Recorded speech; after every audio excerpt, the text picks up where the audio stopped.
தாயின் மடிதான் உலகம், அவள் தாளை பணிந்திடுவோம். அவள் சேயின் மடிதான் மோட்சம், நம் இயேசுவை தொழுதிடுவோம். தாயின் மடிதான் உலகம், அவள் தாளை பணிந்திடுவோம். இயேசுவில் பிரியமான சகோதரிகளே சகோதரர்களே, உங்கள் அனைவருக்கும் அன்னையின் பிறப்பு விழா வாழ்த்துக்களை பெருமகிழ்ச்சியோடு தெரிவிப்பதில் மிக்க மகிழ்ச்சி அடைகிறேன். பிறப்பு என்பது ஒரு தாய்க்கு மகிழ்ச்சி, பிறப்பு என்பது தந்தைக்கு வளர்ச்சி, பிறப்பு என்பது உடன் பிறப்புகளுக்கு ஓர் உறுதுணை, பிறப்பு என்பது கடவுள் இந்த மண்ணுலக வாழ்வில் நம் அனைவரையும் பிறக்க வைத்து அந்த ஒரு அற்புதமான கொடை. ஒரு சாதாரண பிறப்பிற்கே இத்தகைய மகிழ்ச்சி என்றால், அகிலம் போற்றும் ஆண்டவரின் தாய் அன்னை மரியாளின் பிறப்பை கொண்டாடுவதில் உள்ளார்ந்த மகிழ்ச்சி பொங்கி எழுகிறது. இந்த தாயாம் திரு அவையானது ஒவ்வொரு புனிதர்களின் பெருவிழாவை, அவர்கள் இறக்கின்ற அந்த நாட்களை பெருவிழாவாக கொண்டாடி மகிழ்கிறது. ஆனால் 3 நபர்களுடைய மன்னக பிறப்பு விழாவை நாம் அவ்வப்போது கொண்டாடி மகிழ்கின்றோம். முதலாவது ஆண்டவர் இயேசு கிறிஸ்து டிசம்பர் 25. இரண்டாவது திருமுழுக்கு யோவானுடைய பிறப்பு ஜூன் 24ஆம் நாள். மூன்றாவது இன்று நாம் கொண்டாடுகின்ற அன்னை மரியாளின் பிறப்பு விழா. இந்த அன்னை மரியாவின் பிறப்பு விழா எதற்காக கொண்டாடுகின்றோம்? எத்தனையோ தலைவர்களுடைய, எத்தனையோ மகான்களுடைய பிறப்புகளை நாம் கொண்டாடுகின்றோம். அதிலும் மேலாக ஆண்டவர் இயேசு கிறிஸ்துவின் தாயாகிய அன்னை மரியாள் நம்மோடு உடனிருந்து நமக்கு அடைக்கலம் தருவோராக, நமக்காக ஒவ்வொரு நாளும் பரிந்து பேசுகின்ற ஒரு அன்பு தாயாக இருந்து வருகிறார். அப்படிப்பட்ட தாயின் பிறப்பு விழாவை நாம் மகிழ்ச்சியோடு கொண்டாடுவது நமக்கு உள்ளார்ந்த மகிழ்ச்சியை தருகிறது. ஆம் அன்புக்குரியவர்களே, கன்னி மரியாளின் பிறப்பு விழாவை, அவர் பிறந்த வரலாறை நாம் பின்னோக்கி சென்று பார்த்தோம் என்றால், திருவிவிலியத்தில் அதற்கான எந்த ஒரு அடையாளங்களும் வார்த்தைகளும் இல்லை. ஆனால் திரு அவையிலே வழி முறையாக திருக்கோட்பாடுகளாக பல்வேறு வார்த்தைகள் அடங்கி இருக்கின்றன. அதிலும் சிறப்பாக திரு அவை முறைசாரா என்று நூல் சொல்கின்ற நற்செய்தி நூல் யாக்கோப்பில் தெள்ள தெளிவாக அன்னை மரியாவின் பிறப்பு விழாவை பற்றி, பிறந்த அந்த வாழ்நாட்களை பற்றி அழகாக எடுத்துரைக்கிறது. இஸ்ராயலின் 12 குலங்களில் வந்தவரான சுவக்கின் பெரிய செல்வந்தராக இருந்து வந்தார். அவருக்கு சுவக்கின் அன்னமாள் என்ற பெண் திருமணம் செய்யப்பட்டது. அவர்கள் நன்றாக வாழ்ந்து வந்தார்கள்.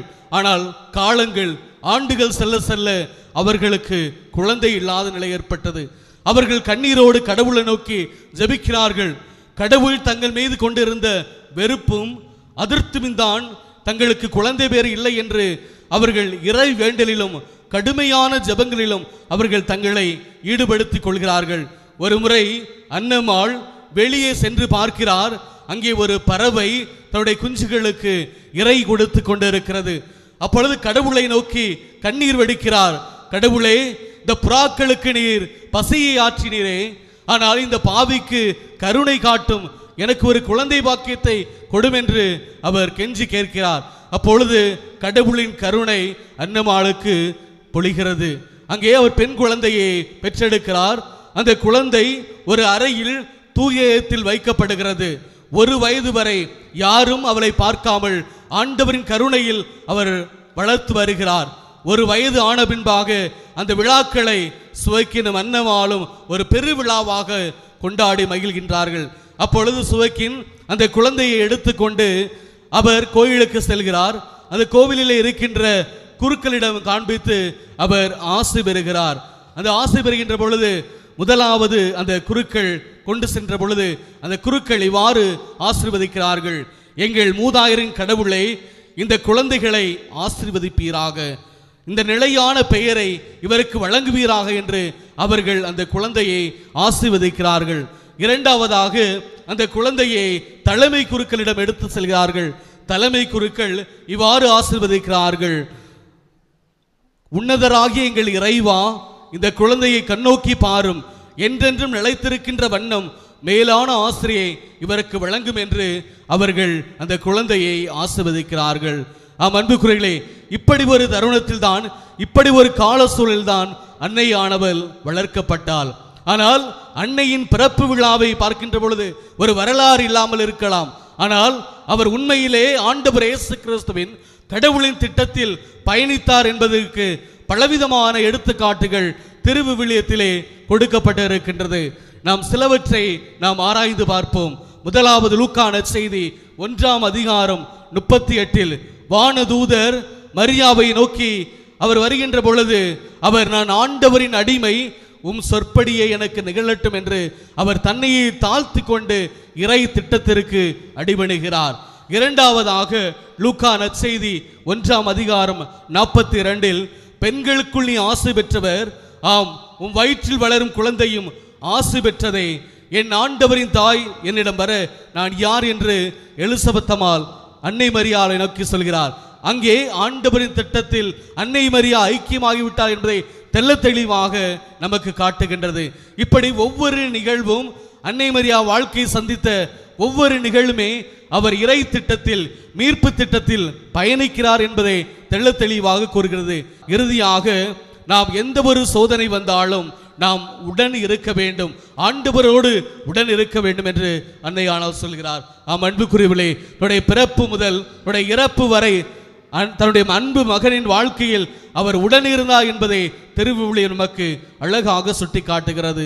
எனவே அன்புக்குரியவர்களே, நாமும் நம்முடைய வாழ்க்கையில் எத்தனை முறை கடன் பிரச்சனை வந்தாலும், எத்தனை சொத்துக்கள் பணத்தாலும் பல உறவுகள் நம்மை விட்டு பிரியலாம். ஆனால் எந்த ஒரு சோதனை வந்தாலும் நாம் உடனிருப்பாக ஆண்டவரின் ஐக்கியத்தில், ஆண்டவரின் அரவணைப்பில் நாம் வாழ வேண்டும் என்று அன்னை மரியா நமக்கு அழகான 3 பாடங்களை கற்றுத் தருகிறார். எனவே அன்புக்குரியவர்களே, அன்னை மரியாவின் பிறப்பு விழாவை கொண்டாடி மகிழ்கின்ற நாம் அனைவரும் இந்த 3 பாடங்களில் தேவையில் இருப்போருக்கு உதவி செய்ய வேண்டும். எல்லா சோதனைகளையும் உள்வாங்கிக் கொண்டு முகமலர்ச்சியோடு நாம் நம் வாழ்க்கையை நடத்த வேண்டும். இறுதி வரை ஆண்டவரின் படிப்பினைகளை கற்றுக்கொண்டு அவரோடு உடனிருந்து மீட்பு திட்டத்தில், இறை பயணத்தில் நாம் வெற்றி கொள்ள வேண்டும் என்று தொடர்ந்து அன்னை மரியாவிடம் தொடர்ப்போம்.